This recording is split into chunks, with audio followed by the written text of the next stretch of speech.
Okay. Hey, everybody. Welcome to another episode of the Rap Thought Podcast. You are with Matthew and you are with Brandon. And today we are going to talk about a playlist that we comprised dealing with the current climate and Black Lives Matter, all that jazz. So we took a look. We each picked 5 tracks from the playlist that we felt either meant something to us, really encompassed what's going on, or just has something to do with something that's going on. Yeah, we wanted to basically curate a playlist of songs that we thought fit the times that we're in. Not only that directly relates to what's going on, but they're lessons or stories or just thoughts that are relevant to today that happened decades ago. And it still applies to today. Which is really sad. It's bittersweet to me, at least. Right. That there's still things that are relevant today that happened years ago. And I think a lot of our focus as well is to put some emphasis on the artists that made these songs. They were brave.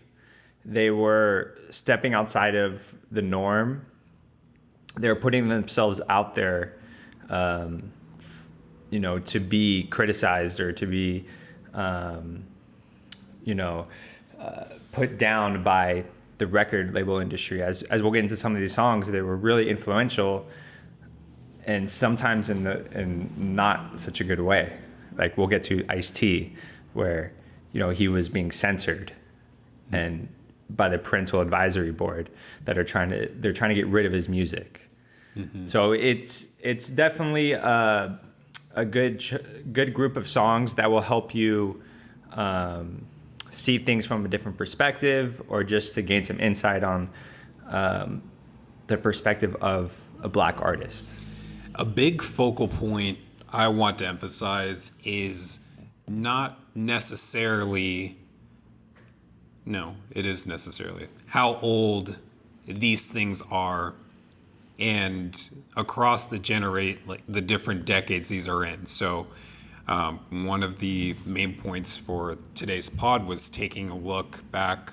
The first song will take place in the 70s, but looking at each decade, and not necessarily picking the best song or the most influential song, but it's picking a song from each decade, mm-hmm. and basically showing you, hey, these are not new issues. They all relate. Right. And this has been around for a long time. It's just in 2020, nothing is new. Everyone's been talking about it. It's been in front of you for a long time.